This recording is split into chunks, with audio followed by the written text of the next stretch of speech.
Hello, everyone. We're back, episode 7 for Futebol No Filter. I am your host, Brun Krak. I am with my good friends, Jorginho. Jorginho, how are you today? What is going on, my peeps? Everything good. Taj, A little bit better today. you're A little bit breaking up. better today. What's up? A Zia já passou ainda.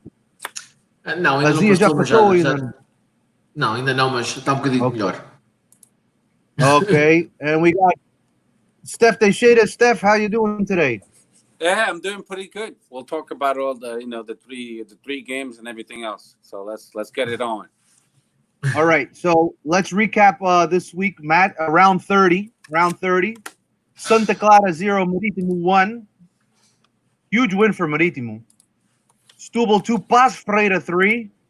That was a comeback win. Setúbal was up 2-0. They lose 3-2 at home under their new interim coach, Albert Mayong. So that's going to be a tough one for them to digest. Portimonense 0, Guimarães 1. Portimonense had a lot of chances to score in this game. They couldn't do it. Benfica gets back on the winning ways. They beat Boa Vista 3-1. Com muito leite. Oh boy. Com muito leite. Oh boy. Braga 4, Aves 0. Smacking by Braga. Gil Vicente 1, Rio Ave 0. Tondela 0, Famalicão 1. Tondela takes a big loss at home. Porto give Amanita Tubulanense 5-0. And then Moreirense and Sporting draw 0-0 today. The standings go Porto 73, Benfica 67, Sporting 56, Braga 53, Famalicão 48, Rio Ave 47, Guimarães 46, Moreirense 39, Santa Clara, Boa Vista all 38, Gil Vicente 36, Marítimo Paços Ferreira take two major steps at 34, Belenenses 31, Tondela and Setúbal 30, Portimonense 27, Aves already relegated at 14. So we look at the standings. Portimonense 3 points away from Setúbal and Tondela, 4 points away from Belenenses, 7 points away from Paços Ferreira Marítimo. Would you guys say that Paços Ferreira Marítimo are safe? There's still some games head to head between them. So a little bit too early still, I think. Yeah, I Steph? agree. I mean, you still have 4 games, 3 times 4, 12 points. Still a lot of points. All right. Paços Ferreira Belenenses has 31, but they didn't look very good against Porto. Tondela and Vitória Setúbal have some tough games ahead. Benfica still has to play Setúbal, right, George? I believe so. Let me see if I could check the schedule here. Porto's going to play Tondela this week. At Tondela, tough game because Tondela dying for points. And then we got Portimonense at 27. They got some tough games down the road. No, we don't play them. We play Famalicão Thursday. Then we play Vitória de Guimarães the following Tuesday. And then we play Aves the week after that on 7/21. And then we end up with a nossa puta SCP. Side joke. Sporting at home. All right. Right now, and as for the European race, you have Sporting 56, Braga 53, Famalicão 48.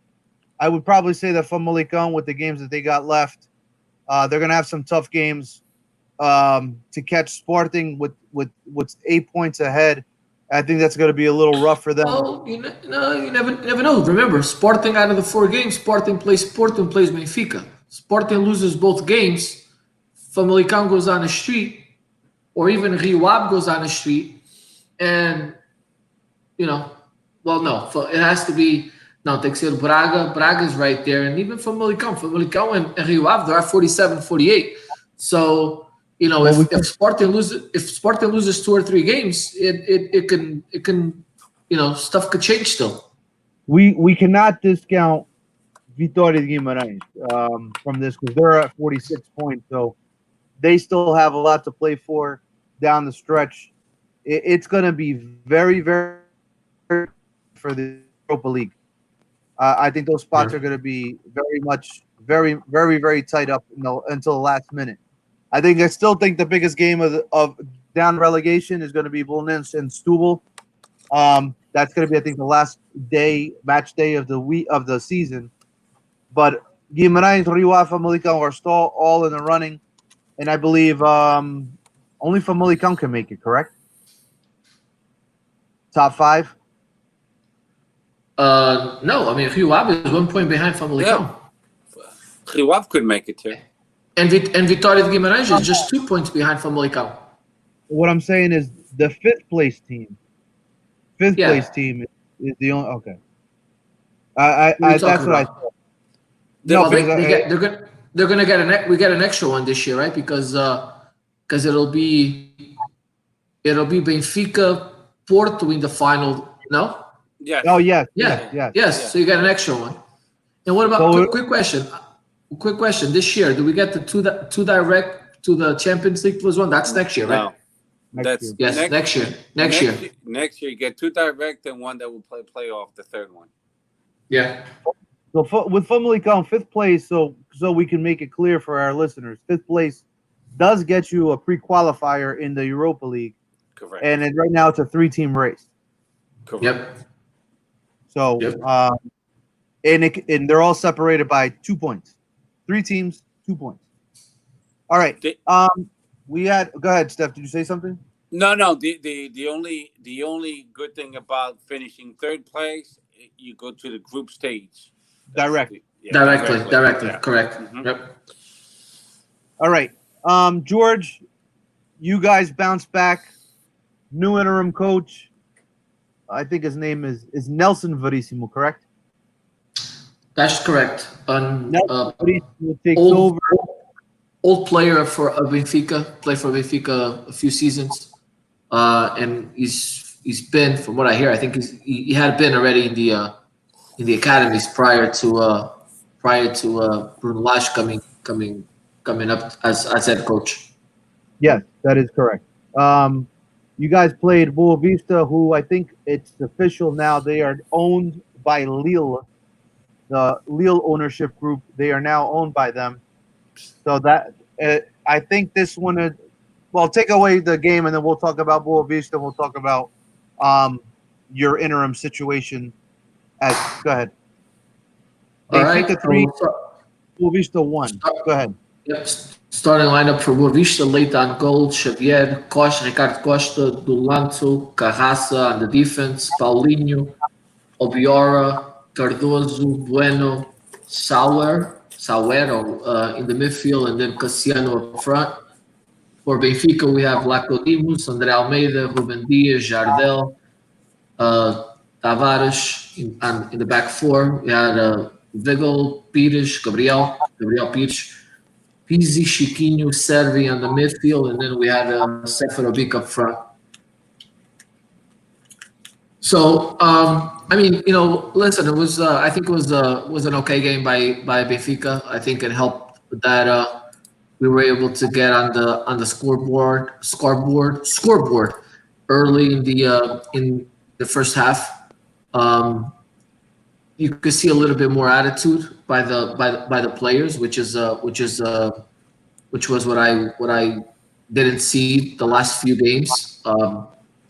It looked like chictada psicológica, it worked out a little bit with the team, a little bit too late in my opinion. Luís Filipe Vieira, I think, errou em durar muito tempo para fazer o coaching change, and he pretty much only made the coaching change when Benfica is out of the race, which is another Godville. But I think the team played okay. They definitely created a lot of, I think, a good amount of opportunities. I think I know what you're going to say as far as the goalie later, but with that first goal, where I think he made a mistake not grabbing the ball and letting the ball hit off his chest and rebound back to Andre Almeida, who still had a lot of work to do to get that goal in. It was from a bad angle, and there were a couple of defenders, Boavista defenders, that still could have gone to the ball. But either way, it was a mistake on the keeper. But I still think the Boavista keeper was one of the best players, if not the best player one of the best players on the field. And had a crazy amount of saves. I couldn't recall a big save on Seferovic that the ball was about to go in the net, and he just did one of those hockey saves with his left hand, left arm, I believe.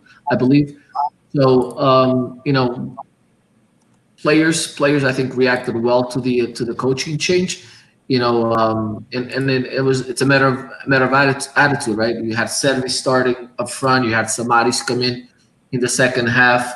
You had Seferovic get the start, which for a player that last season played a big part in the Benfica championship, it's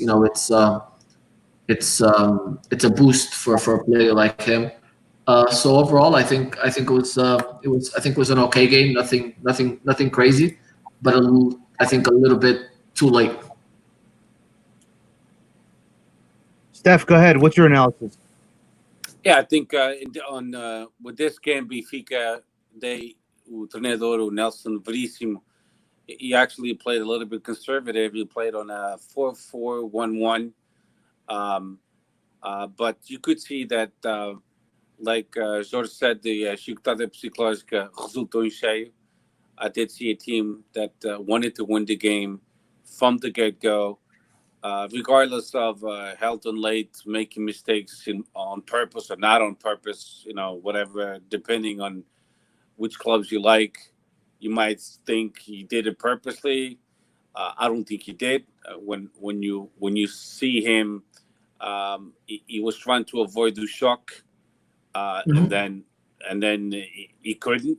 So, but he saw the Benfica player coming, which was Andre Almeida, if I'm not mistaken, and and then he was trying to absorb shock, and that's why he flinched, and that's why I think he dropped the ball. But I don't think it was on purpose. But regardless, if Benfica wouldn't scored, like George said, in that tough angle, it was still a very tough angle. So, great goal by Andre Almeida to actually make it possible. Benfica would have won anyway because they played well enough to put Boavista against the ropes. What happened is it's easy to figure it out. Boavista already has 38 points. They guaranteed to stay in the Liga Now. So they were basically playing with no worries. It was not a crucial game to them at all whatsoever. Because if they had only 27 points or 30 points, believe me, it would have been a different game. But even Daniel Ramos, he changed the tactics. He played on a 4-2-3-1, a little bit more opened, which typically Boavista doesn't play that way. But he tried to go to start the lose and win the game. But you could see that Benfica played with more raça. And the way I see, they deserve to win the game. So I'm not questioning the referee or this and that. They would have won regardless of that one goal that everyone is complaining, including Sportingistas. It's not only Portistas that he did it purposely, which I don't think he did. And that's my take on the game. Well, I mean, I look at the first goal. It is quite suspect. He comes out, he drops the ball. Andre Almeida's there. Usually you don't make a mistake like that. You can punch it out. You can do a lot of different things. But the way he catches the ball and then he drops the ball and then there's contact. So he never caught the ball. The ball was out there. He never caught. Yeah, never touched it. No, he didn't. No, touch it with his chest. He never it looked caught like the he ball. had it in his hand, but Even he was trying to avoid the contact. So let's just say that for argument's sake, he doesn't catch the ball and he plays it with his chest. more of a reason to be suspicious because you're going to go in that situation. You're going to try to grab the ball. You have the opportunity to play with your hands. You're the only guy on the field that can play with their hands. Why aren't you trying to catch the ball like that? But I don't understand why is it suspicious? I don't think it was. I would be pretty suspicious if the guy is signing there's news articles signing that he's going to be signing with Benfica. Was it announced that he was signing with signed with Benfica? That was not announced, but there's a lot of reports. That was announced last year. That was announced last year already. If you look at the why are they waiting this week to do it?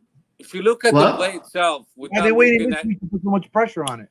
Nothing was signed. No, nothing came out on. It doesn't matter. That's irrelevant. I mean, if you look at the play itself, you realize you didn't do it purposely. You was trying to avoid the shot. That's your opinion. So why didn't let the goal in from Seferovic, the one that he did an incredible hockey save? Why did he go through all of that to save that ball? Why didn't he just let that ball in?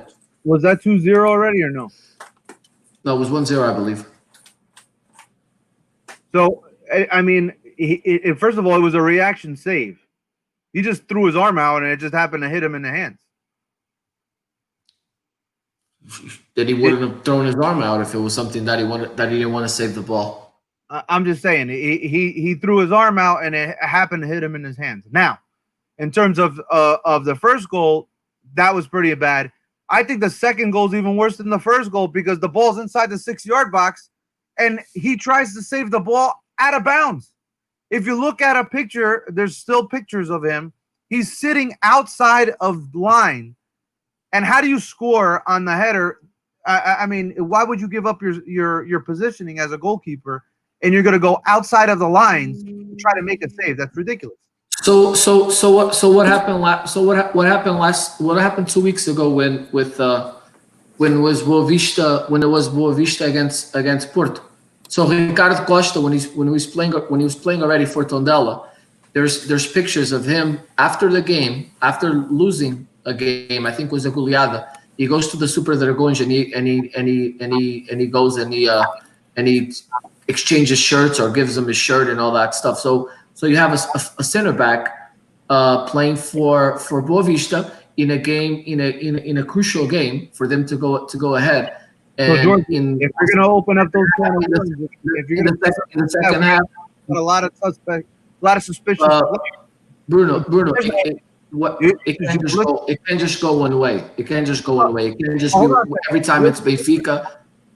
But George, here's the difference. The difference is there's a player that's going to be signing for a future club. How do you know? Last year they said he was signing last year and he didn't sign. Those are your newspapers. All the record, those are newspapers. Did you hear anything official from Benfica? How many players does the newspapers come out that we're going to sign and then we end up not signing any of them? What does that have to do with it? How many do sign and then they get loaned out immediately? You want to list? That's part of the business. No é proibido. I guess now it's proibido, but before it wasn't proibido. So what's the problem?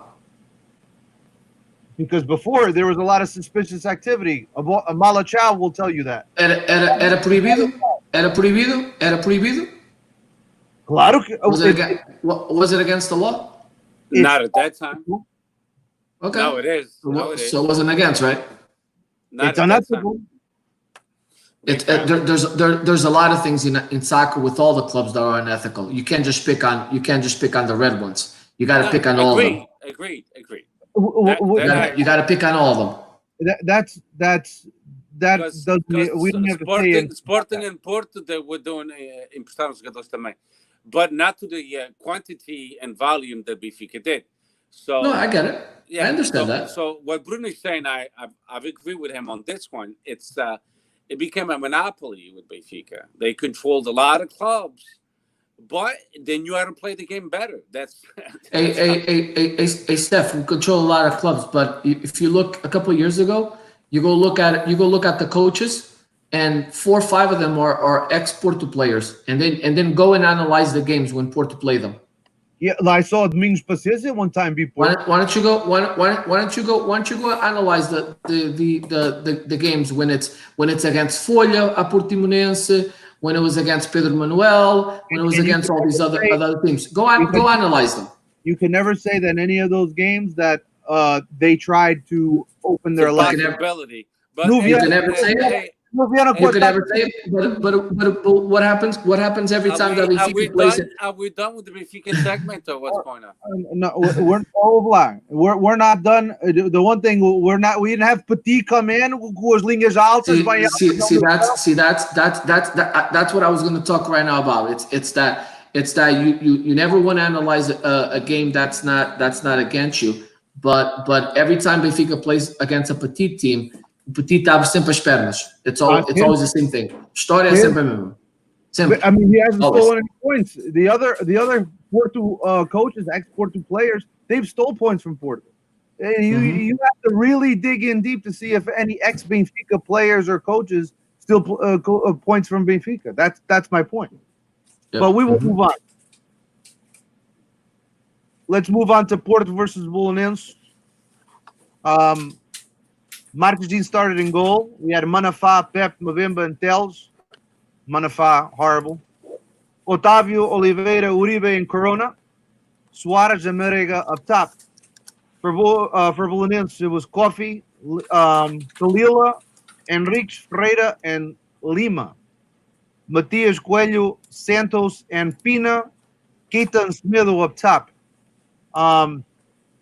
I think in this design it was a little different. I think Belenenses played a 5-4-1 or a 5-3-2 kind of hybrid type situation. This one was where Porto it came out very passive, moving the ball, circulating the ball very slow. They couldn't break into that five defender system for a while. Belenenses did a great job in defending very, very, very well. Now, the one thing I took away from Belenenses is I'm really surprised with the amount of players that they have. If you look at it on paper, they have a very good team on paper. But in practice, they don't play very well, and I don't understand why. As for the way Porto attacked, I think Manafá was terrible. I really like the combination with Uribe and Oliveira. I think they have the chemistry needed. Danilo does not have a spot on this team, at least in the starting 11. He doesn't. Otávio, this game was awful. He had an assist, and that was about it. Corona was pretty good. Suarez and Marega were the guys that really did the damage. A lot has to be said about this team, especially in the second half, especially when youth players are implemented. It's a different type of motivation. These guys come in and they come in flying. It's a different rhythm. It's a different technical abilities. I think there's a lot of players that play because they have to play, because they have been transfer listed. There's other ones not so much. They don't play as much, even though they probably deserve to start. But I think that has a lot of influence from upstairs versus Sergio Conceição's system. First goal came in. Suarez heads it, bangs it right in. Then there was another play later on where Uribe scores.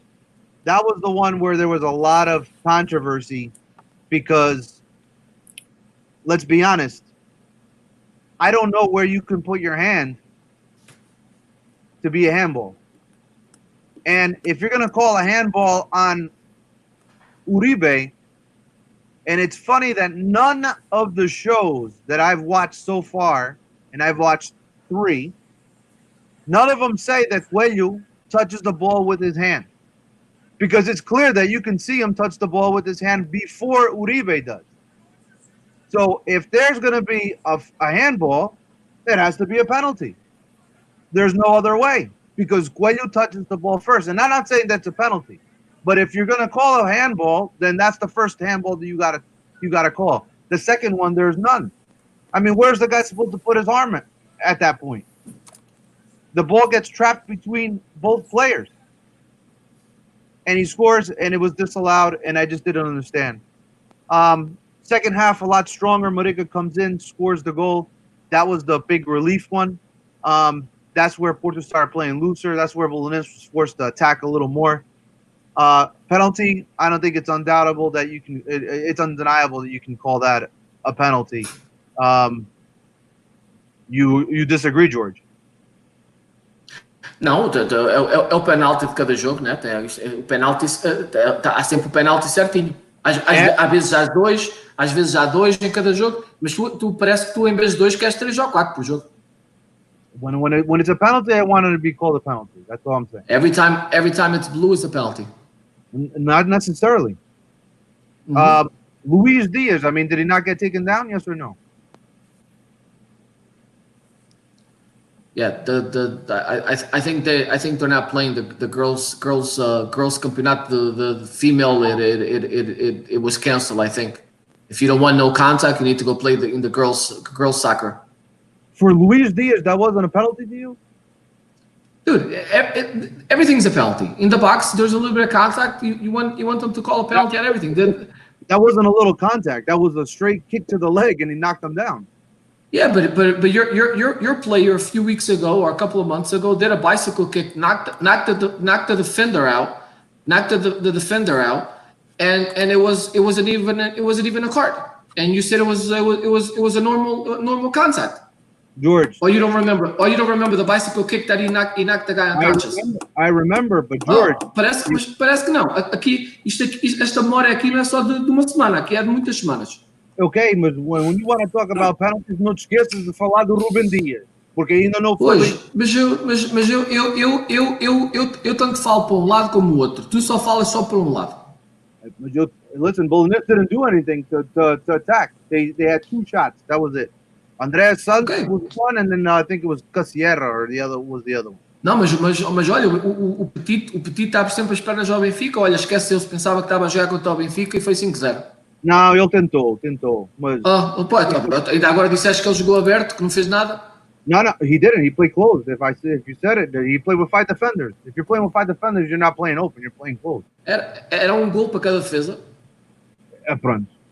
And then we had Fabio Vieira, another great goal, free kick. You can see the dialogue.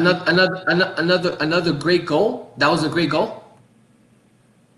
It wasn't a good free kick. I don't think it was. The keeper, olha, esse aí é que foi frango. Because the keeper takes a step to the left and the ball goes to the right. The only place that the ball could go was to his right, and he takes a step to the. He takes a step. He was expecting the ball to go over the wall. To go over the wall. Yeah. If you look at his movements, watch his feet. I'm watching his feet. His feet he's thinking that this ball's going over the ball. No, hold on, time out. Eu joguei pouca bola, mas the wall takes the first post and the goalie covers the second post. If the wall is covering the first post, he doesn't, and the ball doesn't go up, he has no business taking a step to the left post. His business is to protect the far post. He takes a gigantic step to the left. The ball is not even hit hard. It's off a little bounce.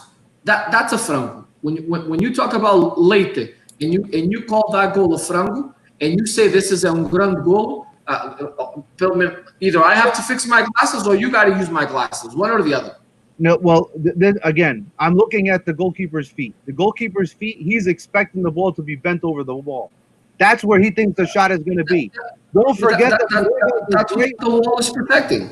Hold on a second. And don't forget that Marega was right behind the wall, and he was blocking his view of where the ball was going to go. So by the time he throws himself, the ball's already hitting the ground and is going into the goal.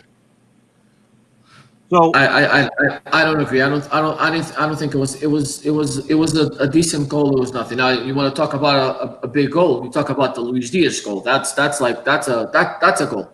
But now the kids, I don't think the kids. Listen, if I'm the keeper, I'm not even expecting him to shoot the ball. I'm expecting Alex Telles to have a crack at it. Alex Telles was not even on that shot. Yeah, he was right on it. He touched his butt and stuff like that. They were next to each other. Okay, I might be wrong. It's not him. It's Vitinha that steps up. But 5-0, big win for Porto. We come back, answer what Benfica did against Boa Vista. Right now, I think Porto has top defense. We haven't given up goals in 4 straight games, and we have the top attack as well. Steph, how did you see this game? Well, o Sérgio Conceição, he went on to play on a 4-4-2, and Armando Teixeira, he picked the 3-4-3 tactic. So Porto initially had a tough time in with the high pressure being applied for Armando Teixeira and his team. But then, once the balls found the net, it was like ketchup, one after the other, and Porto played better once the first goal went in, and then Merengue scored the second goal. The history of the game, there's nothing much to tell. Porto smells blood. They know they have 6 points, and now with these 5 goals, which it was very important, Bolivarizing. Basically, now it's in favor of Porto. They have 44 and Benfica 38 goals marcados sofridos average, and the 6 points the distance, and the encontro head to head. So Porto has everything in their favor. I think the championship of Portugal is done, basically. They could actually be champions next round if Benfica loses it and if they win. And Benfica is a tough game. I believe you play against Famalicão, if I'm not mistaken. Lá no Famalicão. So that's a very tough game. And Porto plays at Tondela, also a tough game. So I think Campeonato 2019-2020 it's horrível. It's going to be for Porto. Like George said, the chicotada psicológica devia ter sido feito há umas semanas atrás. Now too late. But the game itself, Porto dominated. Didn't give Belenenses, the fake Belenenses, a chance whatsoever. So good game by Porto, good game by Sérgio Conceição. Whatever he's telling his team and the players, it's working. I agree with Bruno. I think Futebol Clube Porto has only to gain with the new players. They're fully motivated, because I see the same thing at Sporting, and we'll talk about that in a little while. But when you see the youth of Porto, which they really good quality players coming to the pitch, you see more speed, you see more running, you see more fighting for the 50-50s. It's actually, me as an outsider fan, because I'm not a Portista, it's actually a better game to watch. I'm sick and tired of these overpaid players from other countries, and that goes to Benfica and Porto and Sporting, and they don't play shit. They hardly run, and we paid them good salaries. So I would rather see Portuguese players give it all, and actually watch a better game that way. So all I can say is congrats to Porto. They spanked Belenenses, and they deserve to be in first place. George. I second that. All right. So we'll move on to Sporting. Sporting, go right ahead. Sporting. Steph, go right ahead. Okay, give me a second. Apanhaste-me fora de. I'm just a click away. Hold on. Aqui está o Sporting. Okay, so my Sporting today tied in a very tough pitch. The starter lineup was Luís Maximiano, Sebastião Coates, Luís Neto, Nuno Mendes. No, not Nuno Mendes, I'm sorry. Christian Borja, Luís Neto, Sebastião Coates, Rodrigo Bataglia, Marcos Acunha, Stefan Ritovski, Mateus Nunes, up front Giovanni Borges, András Porar, and Gonçalo Plata.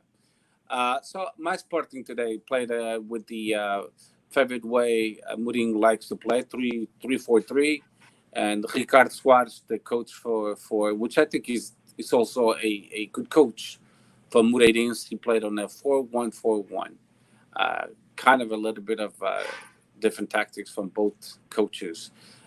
Sporting, Mourinho, he privileges the defense and the midfield, making sure that he doesn't like to suffer goals. We know that. So we we played well at the beginning. Moreirense also they were more concerned in not suffering goals than actually playing offense. They played a lot of anti-jogo in a smaller pitch. But I'd like to remind everyone, Moreirense hasn't lost in 11 games, and today makes it 12 games. So when they play home, they're very, very tough to beat, very tough. And when they play in a lower block, it becomes even tougher. Even though they got a red card, it didn't make any difference because I think they dropped the lines even more. So when I saw that the defender getting a red card, I'm like, fuck, it's going to be a boring game. They're going to park the bus, and that's what happened. We had our chances to score goals. We didn't score goals. The on the third minute, Sporting is claiming a PK. I don't see it, honestly. I don't really see that PK. The PK for Kouach, I could I could I could see that one. I saw the grab on the T-shirt. O Tiago Martins, he shouldn't be a referee. He should be dedicating himself à pesca because after after he watches the replay, he still didn't call it a PK. And I would understand if the ball was out of reach, away from the play. But now that's when Kouach was trying to elevate himself and go for the ball. That's when he pulled his shirt and he didn't call it. My question is, okay, you don't want to call it, fine. But then if it's Benfica or Porto next time, is he going to call the same? Is he not going to call the PK? I don't think so. I think he will call the PK. And that's what bothers me. It's the dualidade de critérios. And Tiago Martins is one of those referees that everyone knows at the Missa dos Padres. But this had nothing to do with Benfica. So, and Sporting's not even in the fight for the title race. But I don't think he likes Sporting. I think it's a personal thing for Tiago Martins. He hates Sporting, and anytime he has a chance to screw Sporting, he will. And infelizmente, we do have those kind of referees in our league. If they can get back at certain clubs, they will. And I think today he got back at Sporting for whatever reason from the past, because I've seen Benfiquistas on Twitter, on Facebook, Portistas on Twitter and Facebook saying that was a PK, and the fucking referee didn't call it. But I'll say this much: we didn't deserve to win because we didn't play enough to win. Marcos Acuna was flat. Nunes, when he came into the pitch, I saw a better game, a faster game. That was a good substitution. When Wendell came into the pitch, a much better game, faster again. But I saw certain things. I saw that Luis Net is not a player for Sporting with this kind of tactic that the Muri wants. I saw that Christian Borja is not the kind of player for Sporting either. He's not good for this tactic.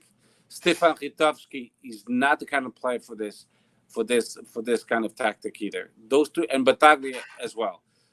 If I was Sporting Administração do Sporting, I would sell definitely Luis Neto, Ritovski, Borja, and Bataglia. They have no place at this Sporting. I would rather see our youth play. We have Bragança. We have so much potential. Nunes, he would do a better job. But if we need to get some veteran players, but not too many, but some with quality that would help the team evolve with the youth. Sporar was a disappointment, but when you don't cross bolas ao teu ponta de lança, o que vai fazer? Não pode marcar gols. Gonçalo Plata was average. Giovanni had a horrible day. He took a day off today on the pitch. Even with the direct kicks, he was way off. So my team was flat, didn't deserve to win. I'm not going to bitch too much about the PK that could have been called. But to me, that was a PK for sure, but not the first one. That was not a PK. The red cards, it's questionable. But who's to blame for the red card? Only the defender, because ele pôs a jeito. He should have passed the ball, he didn't, virou para o lado contrário, and then o Plata fez da folha. So if somebody wants to complain about the red card, by all means you can complain, but just remember, the defender put himself in that position. He could have passed the ball and he complicated his life. E às vezes, olha, acontece. Pronto, that's my take on it. We lost 2 points. I never saw Moreirense winning the game at all. They didn't do that at all. They were more concerned in burning time, wasting time. Jogo feio, jogo... Epá, como é que se diz de... how do you say it? Anti-jogo. Voilà. For jogo anti-jogo feio. Every time they would get a foul, they would roll on the pitch for 30 seconds. And that's why our league is not attractive, because you see these bullshit teams playing these ugly games. They're only concerned about the 1 point, and I don't see it why, because they're already guaranteed to stay in the league.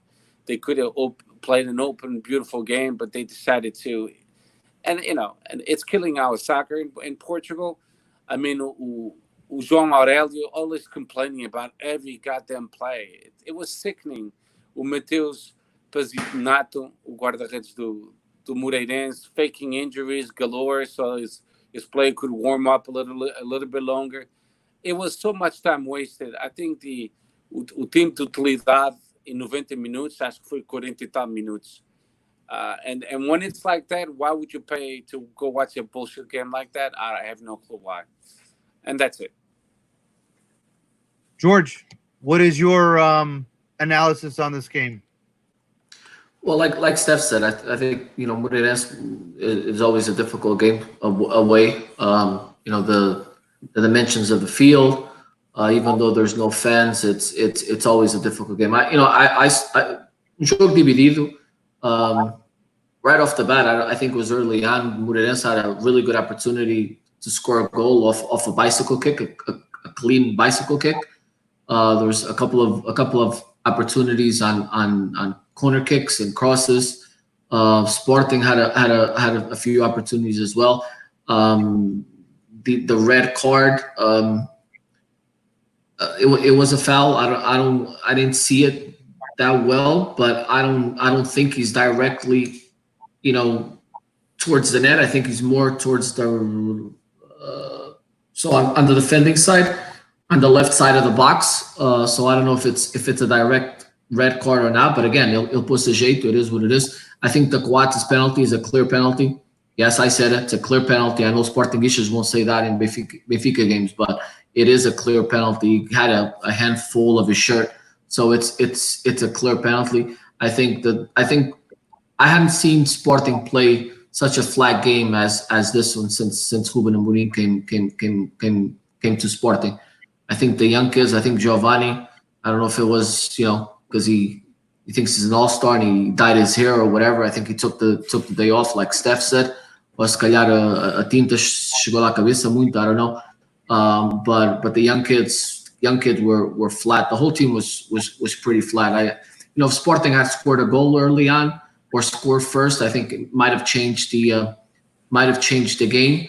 But these type of fields are hard, and the longer the game goes on with the score favoring these home teams or these smaller teams, the harder it gets for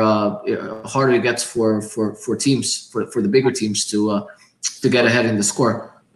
So yeah, I mean, I think, but also we have to say, right, Sporting played 40 minutes against 10, and they still couldn't put the game away. 40 minutes. I think the red card was at around 50 minutes, at the 50-minute mark. So there was a lot of time to make substitutions and to try to turn the game around. And Ruben Amorim and Sporting they weren't able to do so. But again, red card, a little bit doubtful. Penalty, clear penalty on Coates. That would have changed the whole game.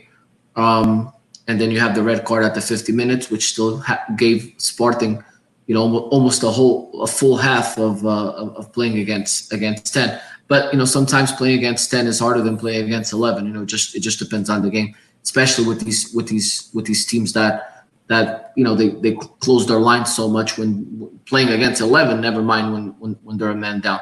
But that's my take on the game. But that's what he did with Ricardo Soares. He took the striker and he dropped the lines right away. Mm-hmm. Yep. All right, so we got a couple of questions from Juicebox Leal or in comments. Noon Minge was our best player. I'm starting to lose faith in Mateus Nunes. I don't know what the hell is he's thinking sometimes with reckless shots and trying crazy long passes. PK for Quats. Yes, he ripped his shirt, and Quats was closest to the ball, but Quats did dive, so I think that didn't help. Last question, and this one's for Steph. Do you know anything about this Moroccan center back from Real Betis and what we apparently signed, and also these two Brasileiros, Wanderson and Danilo? I don't know anything about these guys. So you want to touch on that a little bit, Steph? Yeah, so one is coming from Betis. Fidal is a Moroccan. He's 31 years old. So Sporting is trying to get him because he comes from a very competitive league, as we know, the Spanish league, and he's started for the national team of Morocco, full of experience. So Sporting is trying to sign him, I think, for 4 years or 5 years, for 3 million euros. So I've heard good feedback from this guy. So we shall see. They said the Recordia Bola. They said the deal is almost done because there's only 4 games left, and after that, you know what's going to happen. Pesca de bacalhau. Um, and then the two Brazilians, they out of our reach as far as we don't have a paycheck for them. We don't have a bank Okay, account hold for on a them. second. Danilo is ex Braga and ex Benfica player. Got it. And then o outro da Suíça, não é? No, Danilo. Where's he at? Where's he playing now? In France, He's I at believe. in France. But So that's Danilo was the one that what's his Dan- name? Daniel is a possibility, but he hasn't done well in France. He didn't adapt. So Sporting was trying to get him because he knows the league quite well. He played at Braga for a long time. So me That's personally, that's the one that Jorge Mendes was trying to sell to Benfica for like 15 million a got it. couple of years ago when he was on loan. Yeah, I think that's a bad move by Sporting. I wouldn't get him. The other Brazilian is too expensive for Sporting. We're not. There's the Premier League teams trying to get him. So I think he plays in the Russian league, or where is he? Or Ukraine league or something. So I don't think he's going to come to Sporting. The only one that seems to be realistic at this point is Fadel from Betis Umerquino, I which think I that I think the which I I think like. the one you were talking I think the one you're talking about. I think he plays for. Isn't he the one that played for Shakhtar Donetsk with Castro? That he said that it was a done deal already. That he is coming to Sporting. No, I don't I think think he is because that's now that that's what he, that's what he the said last week.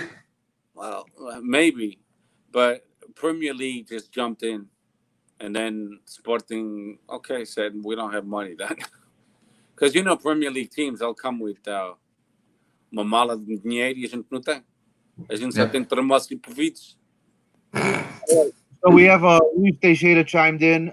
Penalties received this season, so because I guess Luis Teixeira is counting. Porto 12, Benfica 8, Sporting 8. Brito did reply back. 10 out of our 12 were fair PKs, and there's others not that were called flagrant.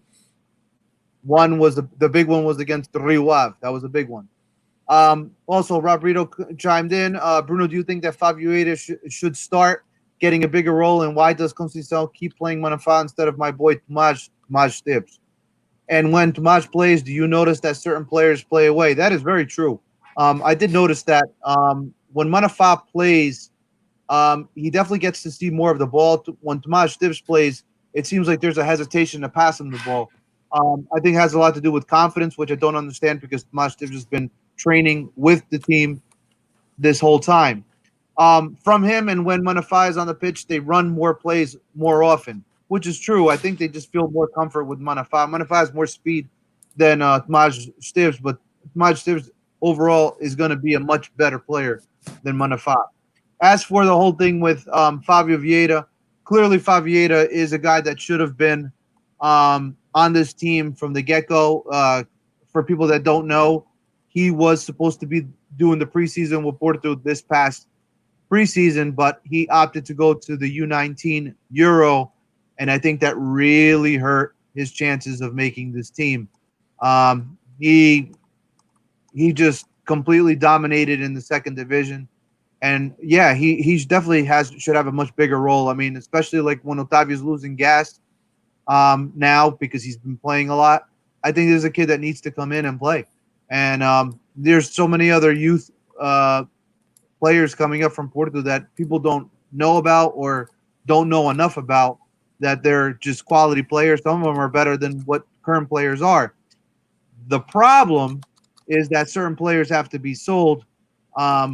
Many players that you see each and every week, a lot of them have been transfer listed already. So it's going to get very interesting in the offseason for all three teams. Steph touched a little bit on how many players should be leaving his club. That's going to be an obstacle in itself, just to try to unload some of those players. Benfica. I mean, I saw a report earlier today from our listener Steve that Pizzi might be on his way out.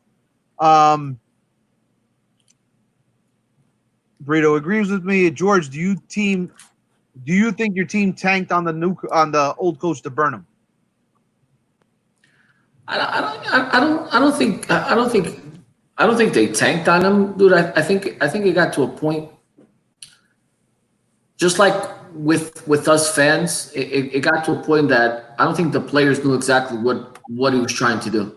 You know, every week there were lineup changes. Every week there was something new going on, and somehow the message wasn't getting across. It just wasn't getting across. Listen, I like the guy. I like the way he was. O estilo dele muito, very very, popularista and stuff like that. I like the guy. I just think when the team got down, he doesn't have that aquela voz that demands attention, that demands respect. You know what I mean? And it's all good and dandy when the scores are when the games are going your way and you're getting the results and stuff like that. But you got to listen, and I know you posted this question or this comment on our page this week about Sergio Conceição coming to Benfica, which it's impossible. It ain't gonna happen. But that's a coach right there. You got to, he yells and screams, and when he needs to, he does that. And when he needs to be a friend, he goes and he taps somebody in the butt or puts his arm around somebody around the neck, and he's their friend. But Bruno Lage, you didn't see that with him. You didn't see that with him. It was like, and then his whole conversation about the losses and stuff like that, it just got a little, the walk to the mud and everything was okay. Mar calm and stuff like that. Who the hell wants to hear that? I don't want to hear that. And I'm sure the players, they don't want to hear that. Olha, como se diz na gíria portuguesa, o ciclo dele tinha acabado. Tinha acabado, mas a culpa não era dele. A culpa é para mim, minha opinião. A culpa não era dele. A culpa é de quem renovou por 4 anos. The guy did half a season or whatever. Just because he did half a season, you don't renew with him for 4 years. When he still has 2 years of contract. Just let you wanna queres premiar o gajo por ganhar um campeonato. You go back, revise the 2 years of contract, give him an increase, but keep the 2 years. You don't bump it up to 4 years, and now you gotta be finding money to pay him €8 million over the next 4 years. And just to confirm what you reported last week, George, he did come out and he did say that he's going for after every cent that is on that contract, regardless of who he signs for after. He wants every cent paid. So obviously there must be some type of bad blood that happened there. Things definitely fell out of favor. So let's see what happens. There's a couple of guys that chimed in. We have the Pinho brothers, Mulingas and Ricky. Mulinga's, complaining about the officiating. He wants a penalty. He says he agrees with Steph. So Steph, whatever you're saying, keep saying, because Mulinga's agrees with you. The only thing he might not agree with you is that Bruno Carvalho is not right in his thing. I would love to get Mulinga's take on it because he's the only Sportingista I've ever known that does not like Bruno Carvalho. Let's remind everyone. I'm going to say it live. Bruno Carvalho, I did support him when he was a Sporting. He did a great job. Towards the end, I don't know what happened. I don't have any evidence. I wasn't at Sporting. I am a Sportingista, but I don't have any proofs of what happened. But towards the end, it was a disaster. Do I want to see him back as the socio? Of course, because in the court he said he was not guilty. Now, do I want to see him as the president again? No, I do not want to see him as the president again. And my take on this is the following.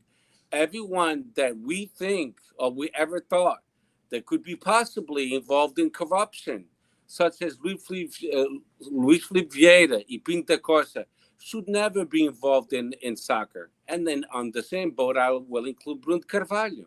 I don't think he should ever be involved in soccer ever again. O ciclo dele acabou, and the Sportingistas will do something better than Benfica and Portistas when we smell that there's a possibility. I'm not saying that we did corruption. We kicked them out of our clubs. You guys know. You guys applaud them, re-elect them, and like it. All right, just to end on that note, Molingas comes in and says, Bruno Carvalho não vale nada. That's what he said. All right, George, Ricky Pino, he says, shed some light on this Iranian who's talking about Taremi from Rio Ave. I don't know much about him. He's a very good player. He's not a player for Benfica. I seen him. Story. I seen him play a few games and stuff like that. And look, like Steph said, these type of players are not players for Benfica. My opinion. Era bom com Braga, Guimarães. Yeah, my opinion. You gotta do a little bit more. Ganhar ordenado do caralho e vai ficando bem, como o Diego Sousa. I don't think that any of the big three can actually afford him, but that's just my opinion. Do I think he's going to be good for Benfica? No, we can't afford him. Why? Why can we afford the transfer? Why? The transfer, they want $2 million. Exactly, because the fucking agents, his agents, they think he's a gold mine, and he's not. The agents, they fucking up soccer. That doesn't mean anything. I mean, one thing is the opinion of the obviously the more money that they sell them for, the more money of commission they get. So that's why they want they're gonna boost their. And Benfica is gonna do. If Benfica wants him, if the president wants him, he's gonna bring him in at a lower fee. He's gonna give him a couple of players like he did with Ederson for free. And then when Ederson gets sold for 50 or 60 million or whatever, Benfica takes a very small parcel out, even though we gave him the player for free. And that's just a negotiating plot. I don't think so. Rio Ave is not going for that. They want money. Rio Ave always say that. Well, yeah. I mean, they were supposed to make 20 million. If they were ever paid or not, that's a different story. But we'll see. All right, Steph. Rob Rito chimed in again. Seeing what Bruce Fernandes done with Man U, do you think the value of a sale is fair? The amount we sold him for? No, it was never fair. That was a bad piece of business by Varandas and his administration. We should have sold him for 80 million. Now he's worth maybe as much as João Felix, 120. I mean, everyone can see that he's better than João Felix. Everyone could see that. If João Felix, Athletic Madrid paid 120, how much, George?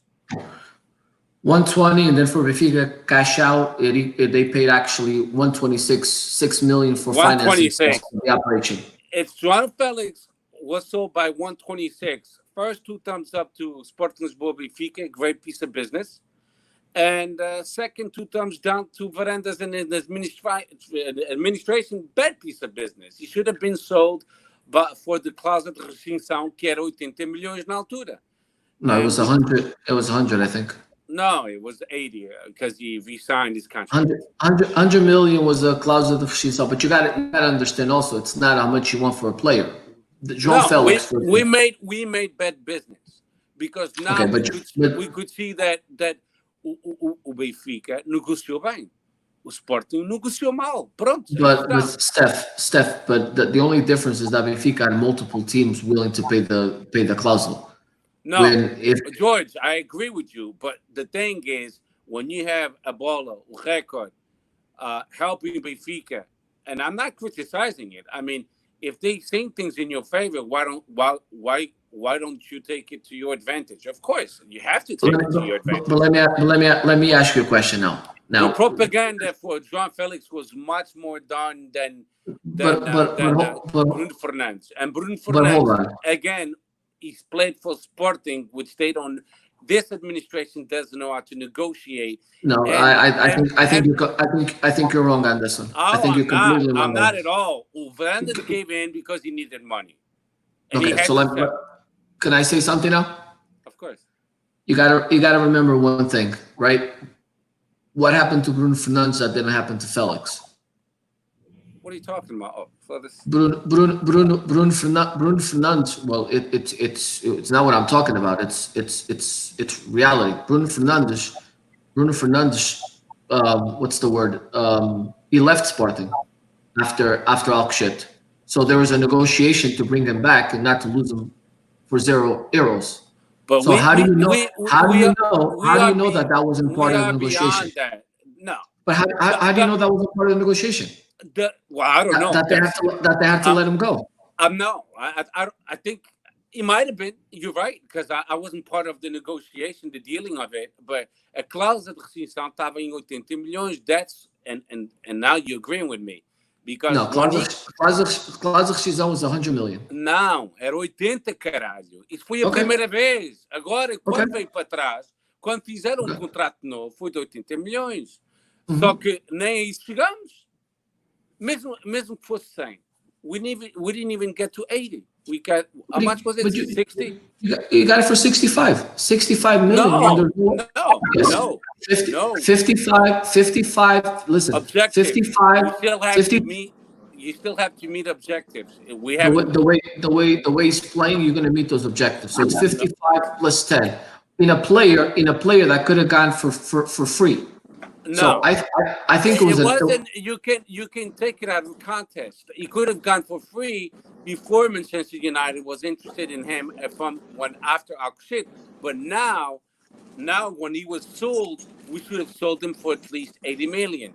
Somebody has to pay it. We could have sold him for 80 million. It's not how much you want. It's how much a team is willing to pay. If there's only one team, all I'm saying is my Sporting doesn't have the capability and capacity to negotiate like Benfica does at this time. Benfica does a better job. I think it was a good negotiation. I think it was a fair price. I'll put it to you this way: if Bruno Fernandes played at Benfica, he would have been sold by 80 million. I have no doubts in my mind about that. We got our buddy George Amaral. George, welcome to the show. I know you want to come in and chime in, and then we got a couple other things that we got to cover because there are people that are asking some questions. Go ahead, George. What's your comment, bud? Yeah, guys, I just want to tell you that when Steph said that Bruno Fernandes was better than Felix, I got to tell you, man, I felt like a little chest pain. I said, Steph, you're killing me. No, look, Bruno Fernandes right now is in great form, no doubt about it. There's also no doubt that Benfica negotiated really well. And since a couple teams wanted Felix, I think they pay top dollar. I think the thing that we have to remember is that Sporting did not have that leverage to negotiate Bruno Fernandes. Exactly. I think he could have potentially done the same thing some of the other players did and opted to go elsewhere. So I think Sporting, the side was very much compromised, and they sort of had to accept that offer. And is he worth more than that at this point? It's hard to say. He's definitely a very valuable player. It's hard to say because of with this Corona thing. We're not quite sure what transfer fees are going to look like, but. Yeah, I do agree. It's a pleasure to watch him at Man United, and it gives me great pride as a as a Portuguese soccer fan to see our guys representing overseas. Hey, George, now let me ask you this because now I'm just going to kind of Hold on, we're losing you. Yeah, we're breaking up a little bit. integrate you into this conversation about them. Oh, sorry. Yeah. George, once again, to them, shine, not George Emerald. Could you shine some light on Taremi if you're familiar with them, and if not, I mean, if you are, do you think that 10 million is too much for a striker like Taremi? I don't know. In all honesty, I haven't seen enough. The 10 million is really nothing for if you're talking about a player that's of quality, you can't get anything for 10 million. The reality is Porto, Benfica, and Sporting can't afford big transfer fees. So usually shopping in Portugal is the best bet because we can't. The quality players are worth a lot of money. George, just so you know, he's 27 years old and they're asking $10 million. I think that's a lot, but that's just me. All right. Just real quick, Robrito checked in. The year Felix got sold, Bruno Fernandes had the best season ever by a midfielder, scoring 30 goals, 17 assists. But news media was on the Felix and his half a season. Very true, and I did bring that up to Luis Teixeira. You guys got to remember one thing. Bruno Fernandes, everywhere he played, and that was at Sampdoria Udinese, at the same age as Felix, he dominated. He was the man there. He dominated. Felix has not dominated everywhere he went. He has only one half season of quality play, and that was with defenders running out of the way so he can score goals. Let me say another thing for George Morales. So you think a half a season is worth more value than what Bruno Fernandes did for a few seasons at Sporting, including leading all mids in Europe and a record with 30 goals, 17 assists? No, the thing is we're not factoring in what the value of the player is now. We're factoring in his potential. That's why you pay. Thank you. Of course. You pay that kind of money because you are anticipating whether that comes to fruition or not. That one day a guy could be a Ballon d'Or or something along those lines. At this point, is he showing that? Absolutely not. But the idea that there's so much money on the table for a player like that is that there's very few players that have those capabilities that could perform in that role. So, it's was it the market going a little bit crazy? Was it a job well done by Benfica? Was it a job well done by the agent? Yeah, all those factors come into play. But the idea that this is the highest level of development that João Felix is going to achieve is not right. And just to wrap it up, guys, I also want to give George an injection of strength because it's not easy dealing with the I don't know, what do they call us, Sagrada Aliança or something like that. Right. When you got the Porto guys and the Sporting guys, jumping on you. But George, stay strong. Bruno and Steph are not bad guys. Just stay strong, guys. Oh no, I'm used to it. I'm used to it. Good stuff. Good stuff. I'm used to dealing with Regards all the time. George Amaral, Santa Aliança is Braga and Benfica. Don't forget that. Is that what it is? All right. That's what it is. Everything's changing all the time. Who knows? All right, guys. Good stuff. Okay, all right, Coach. Take care. Take care, Coach. All right, bye. Okay, bye. Bye. All right. So we got a couple other things going on. I mean, Brito chimed in again. He was asking about Nakajima. Let me just pull that up real quick if I can find it. He kind of asked what's going on with him. So you guys know when Coach Morales speaks, I just say amen. I don't say anything because a lot of respect for him. So who's Nakajima? Your karate team, judo team, or something? Do you think Nakajima is going to play this season again and or even stay on the roster after this season or after what happened? I can tell you for sure he's been transfer listed. I just know that. Let's just say that I know that. And he is not going to be playing for the rest of the season. He's he Done. actually was voted by the team to not return to the team for this season. They don't want him on the team. What's going on? Well, it had a lot to do with his wife, as you guys know. When Porto played Benfica at the Stade de Luz in August, he actually flew out of the country to be present of his wife's their first child, which is understandable. You want to be part of. You want to be there. Not in the Porto dictatorship. It's not understandable. Well, listen, they allowed it, and we still stayed on the team. Now, he came back. They had the internet, whatever, and then COVID-19 hit, and she's asthmatic, and he's scared of bringing it home, and her catching it again. You have to be sensitive to his wishes, but here's the problem that I have with Nakajima is this. Okay, you don't want to work because you're scared, or you don't want to come into work because you're scared. So then guess what? Don't get paid. Don't get paid. Right, don't get paid. He wants to still get paid the same amount of money and not do anything. Now that doesn't work that way. And but didn't Porto players take a cut as well? They what? Didn't Porto players take a cut in their salaries? Yeah. When the COVID No, but yeah. But they're playing though. But they're playing. Yeah, they're playing. But Steph, if you decide to say, go to your job. I agree. I'm not disagreeing. I'm just saying that because the only club in Portugal that didn't cut the salaries was Benfica. Yeah. Right. So they cut his salary, but he still wanted to be making the same amount of money. I mean, you can't do that. I'm sorry. Yeah, I agree.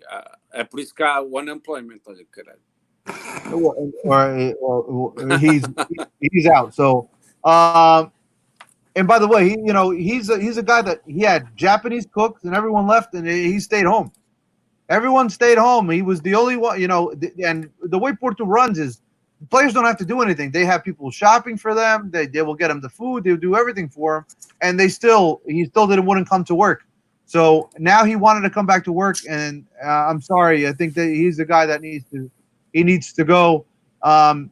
It all started with he wanted to change his number from 8 to number 10. And then, he was demanding all this stuff. He wants to be a superstar and he's not that player.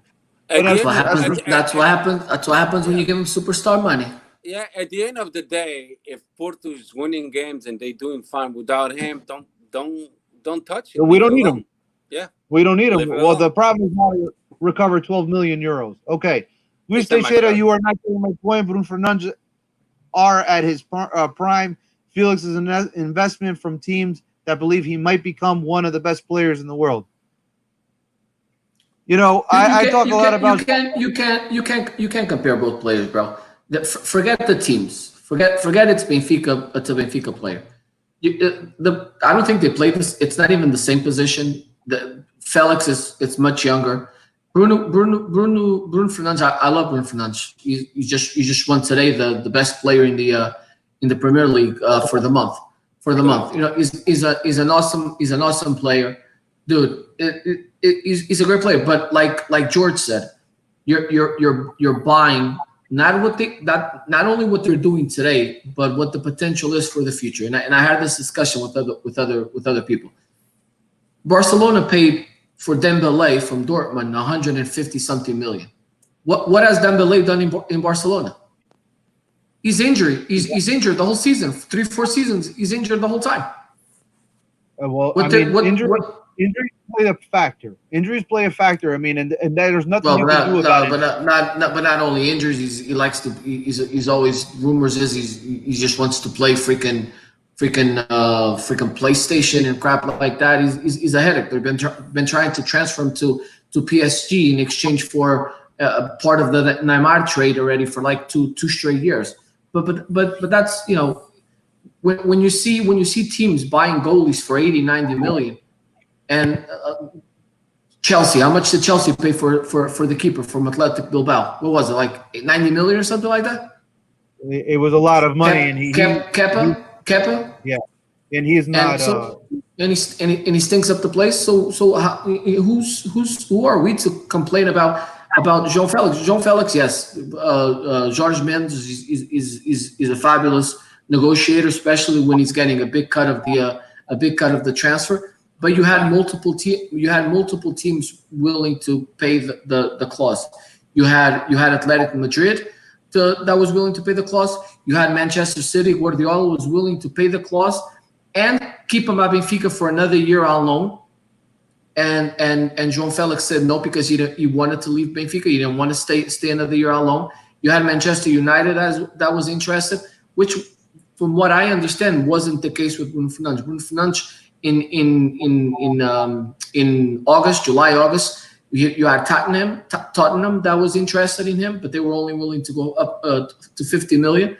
You had Manchester United that was there at around the 50 million, 45, 50 million as well, and then they wanted to give like 20 million in add-ons, in the objectives.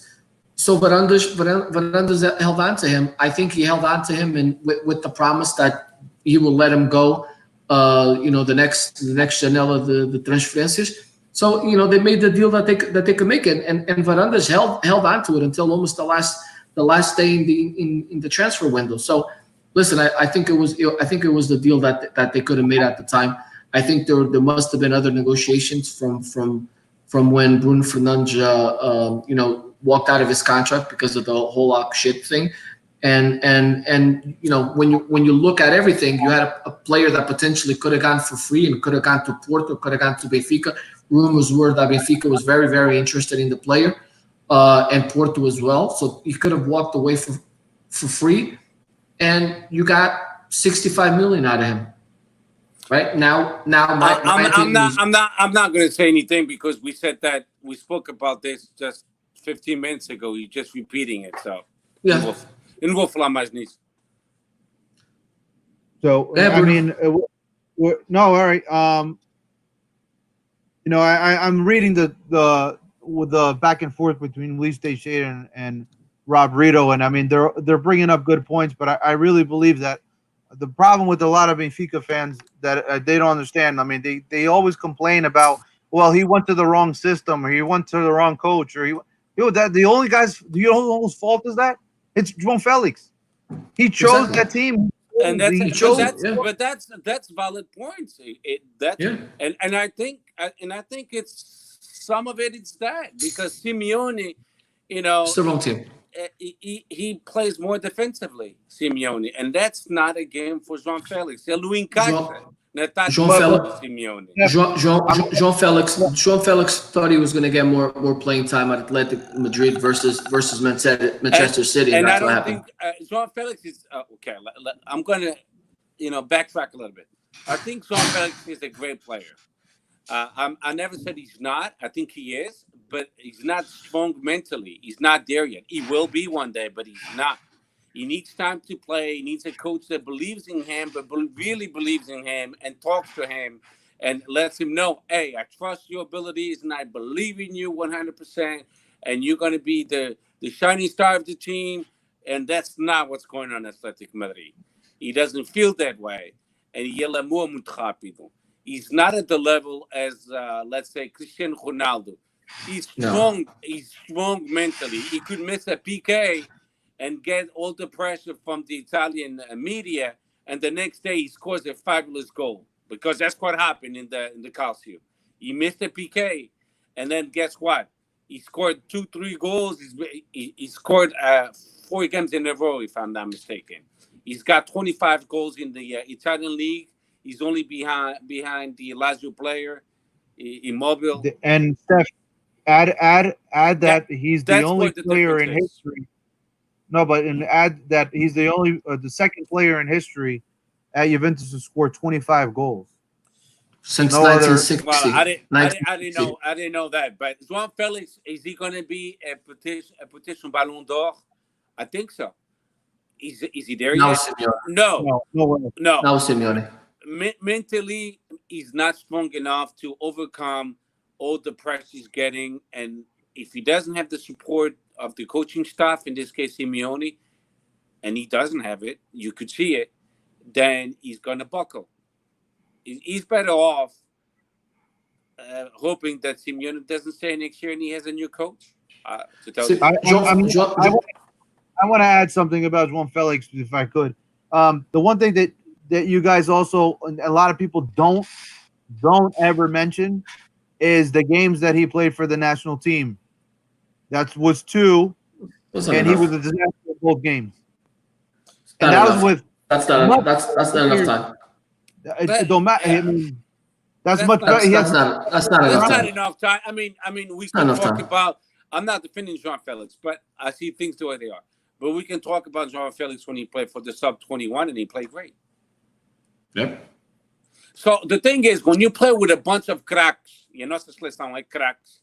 Sometimes you don't overcome or no superstars como crias, and he didn't play well. What Portistas and Sportinguistas wanted from João Felix na seleção portuguesa era que ele marcasse gols. Não marcou gols, mas a seleção ganhou na mesma. But we're talking about individual performance. He played bad. He was okay. But he's not. But it's not Bruno. He's not playing. He's not playing Athletic Madrid or in the seleção. He's not playing where he likes to play. João Felix is. It's almost like Ronaldo. He's a free player up front. He needs to play free up front. He doesn't need to have a set position, and definitely not running back and forth like Simeone wants him to do. Playing defense. He's not that type of player. I'll tell you what. If João Felix within 2 years he doesn't show all his qualities, then he'll take a dip. George, I'm going to tell you this. You could take him out. You can put him in Juventus. You can put him wherever you want. He is not going to put numbers up. I'm telling you that right now. He's not. Why not? He's not as good as people make him out to be. He's small. He's not that fast. He needs space to be productive. You don't give him space, he's not doing much. Everybody needs space. So what is I get that. But some people create their own space, and he doesn't.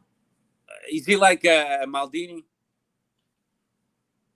Maldini? No, Maldini was a total different. He's a defender or left back. No, Maldini. O italiano. O Pirlo. Pirlo. No, wrong position. Not same position. You're talking about Pirlo. Yeah, but Pirlo is different position. Different position. This guy's a second forward. Maybe if you want to talk Italian, maybe Roberto Baggio, maybe no. He's a 9.5. Well, Roberto Baggio, maybe. But he's a Baggio Bruno. You could do Baggio Bruno. No, I don't know. I don't know if he's going to be as good as Baggio. I'm saying his position. His position, like a Baggio, Del Piero, maybe something like that. Not even a Del Piero. It's a different position. Del Piero, yeah, he could probably he could probably play as a center forward and be one of those guys. But I'm telling you, he's not going to be as productive. Oh, he's not a striker either. He's not a striker. He's not a striker. No, he's not a striker. Now he's not a 9. He's a 9.5, which is different. Can he be a 10? He's not a 10. He's not a 9. No. He's a 9.5. He's right smack in the middle. Can he do? He's got to play free up front. Can he do the role of a 10? He's got to play free up front behind the forward. He's got to be the second forward. So then he has to be sold from Athletic Madrid, and at least with Simeone, because he doesn't fit in. It's horrible. Yeah, it's a horrible team for him to choose. He chose completely the wrong team. Ele quer que os jogadores corram tanto para a frente como para trás para a defesa. Exactly. Não está a dar. Ele não dá. Não está a dar. And the way soccer is played now, especially in Italy, you have to defend. He's not going to be that type of guy. So I don't think Italy is the best fit. You go to England, that's a lot of running, and he doesn't do a lot of the running. So I don't think you're looking. That's already 3 leagues now, top 3 leagues. I don't think he's going to be very good. You put him in the German league, I don't think he's going to be, because that's too physical. So you got to put him. So then the only solution that he's got is adapt and gain muscle. Summertime, go to the gym and gain muscle. Lembras-te Lembra-se do Ronaldo quando foi vendido do Sporting? Claro, claro. Mas era franzino, era fraquinho. E o que é que ele fez? Alguém lhe disse: tens que levantar peso e ganhar músculo. E é isso que o João Félix tem que fazer. I'd like to see him in England. I mean, it would have to be in a specific formation where he doesn't have to do a lot of defending. That could probably work. But again, they'll give you some space, so he might be more productive there. Versus, I don't know, in Italy, it's much slower. But it's not going to be any top there's not a lot of teams. space. It's not going to be any top teams. When you look at Liverpool, when you look at Manchester United, even Leicester, when you look at Tottenham, and Manchester United, Manchester City, no one plays like that. Everybody runs. No, but he can run too. Rumor is Manchester United offer 150 for him right now in this transfer window. Yeah, it's like a rumor. I want to see money on the table. Well, but you didn't, Bruno. You didn't believe the 120 million, and you need a percent of também. I don't see. I never saw the 100. I saw 30 guaranteed. That's what I saw. Yeah, no, 30 guaranteed. Give me a break. 30 guaranteed. Yep. Any more topics? Any more topics? Já vai no hora e 25. That I could think of. I don't think we had anything else to really cover. I mean, we talked about Brun Lage. We talked about, he's going to be making his money. So we'll see. We'll probably start. We'll talk. You know what? We got to talk about next week's games. Upcoming games. Yep. The upcoming games. So let's get that right out of the way. They're actually going to start soon. All right, so we start. It's actually Wednesday. Boa Vista Marítimo, Aves, Vitória de Setúbal. Huge game for Setúbal on the road. Huge game. They have to win. By the way, they have a new coach. Yeah, it's Leeds Portugal. Rio Ave só para 4 jogos, mais nada. Rio Ave Portimonense. Huge game for both teams. Yeah. Both teams need to win. That's going to be an interesting game. Tondela Porto. Very difficult game for Tondela, for Porto and Tondela. Tondela needs to win. Porto needs to win. Then it'll be fun. By the way, Tondela Porto. I'll start. I think Porto will win 2-0. George, who do you got? What's the game? I was looking at the comments. No Tondela Porto. Tondela Porto. What did you get? 2-0, you said? 2-0 Porto. I'm going to go 4-0 Porto. Epa. I hope God is listening to you. Steph. God doesn't get involved in sports. 2-1 Porto. But I think it'll be a hard game, and I don't think it's going to be 4-0. I'll say 2-1, though. I think Porto knows they're close to the finish line, and they won't let it slip. All right. Famalicão, Benfica. Now, if Benfica loses, Porto wins. Porto's champion. Famalicão is out with Tony Martinez. That's their top striker. He got red carded the match before. George, what do you got? 2-0 Benfica. Steph. I'm gonna say 2-2 because Famalicão needs to win this game to retain his 5th spot. They only have 1 point ahead of Rio Ave. I'm going to say 2-1 Benfica. I think they win. Remember, Famalicão is part of the men's carousel. Guimarães, Gil Vicente, Sporting, Santa Clara. Steph. Sporting will win. I'll say 2-0. Santa Clara took a dive. They did the favor to Porto and then they took a dive. Georgie. Upset. 1-0 Santa Clara. Grande Santa Clara, meu. Pass Freire Braga is going to be a very big game for both teams. And then Bolonense, Moreirense, also a big game for Bolonense. They need a win. So we will probably be recording Friday of this week, July 10th. All right.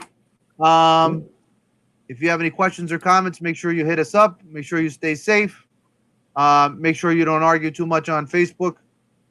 It's bad for your health.